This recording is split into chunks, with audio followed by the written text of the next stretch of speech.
The world is a very chaotic place, not to mention difficult to survive in, especially in a nation that values personal responsibilities. Sometimes people choose poorly and fail while others thrive. But of course, the so-called liberals anoint themselves as your savior. They must protect you from yourself and from that dastardly thing, misinformation, because God forbid you make up your own mind about facts. That's the job of Big Brother, didn't you know that? You're supposed to nod your head and do what you're told to do. And so across several big tech platforms like Twitter, Facebook, Google, and others, they shadow banned and even permanently suspended conservatives who dared to voice unauthorized opinions, violating so-called community guidelines.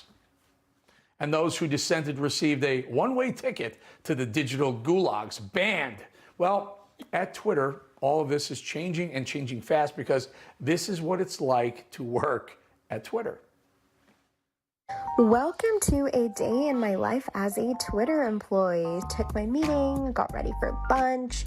Look how delicious this food looks. Oh my goodness, I was so overwhelmed. Before leaving for the day, had some red wine that's on tap.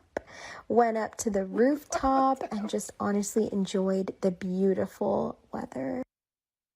Oh, well, the good old days, that was Twitter. Those good old days of Twitter being glorified adult daycare are over. Elon Musk has officially taken over what is arguably the world's most influential social media platform, firing the former CEO and several top executives.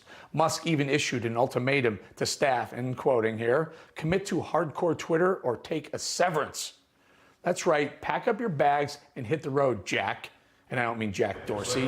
This is why Musk strolled into Twitter headquarters with a sink, because he wanted to sink in that there's a new sheriff in town, and many of these privileged liberal techies refuse to accept their new reality. Folks, these people are so shaken up by this that a Twitter manager immediately vomited into a trash can after Elon Musk ordered him to fire hundreds of people, even describing Musk's advisors as goons. Not kidding.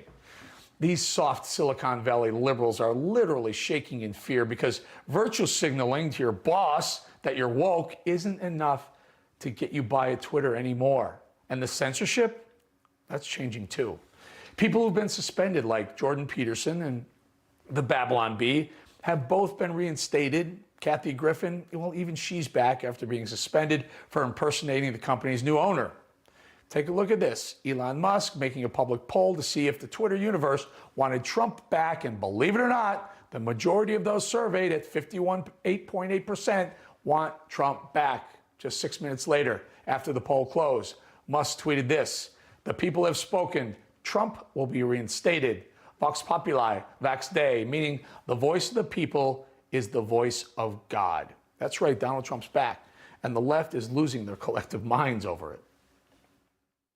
Well, I'm terribly disturbed about it because I know that he's going to try and use it to continue to organize his constituency. And it also gives him an opportunity to try and make people believe why he should be president of the United States. So he's going to politicize it. He's going to use it.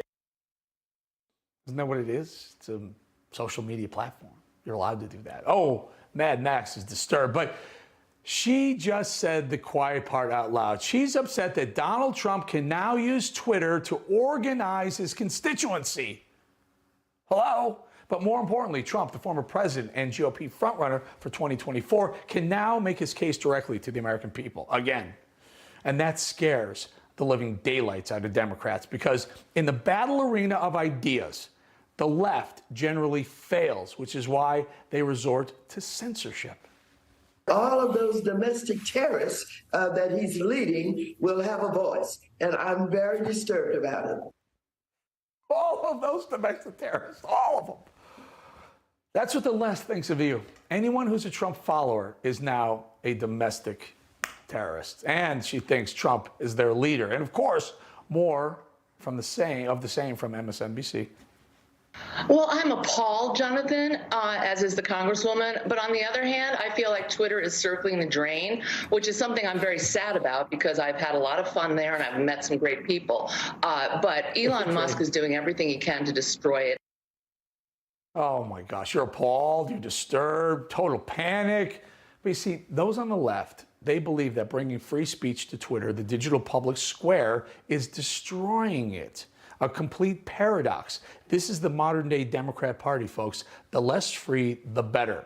But whether they like it or not, we're in a post-woke Twitter world. Elon Musk even saying Twitter is alive, and you bet it's alive. It's the Wild West of ideas, and the Democrats are too busy clutching their pearls, just like CBS.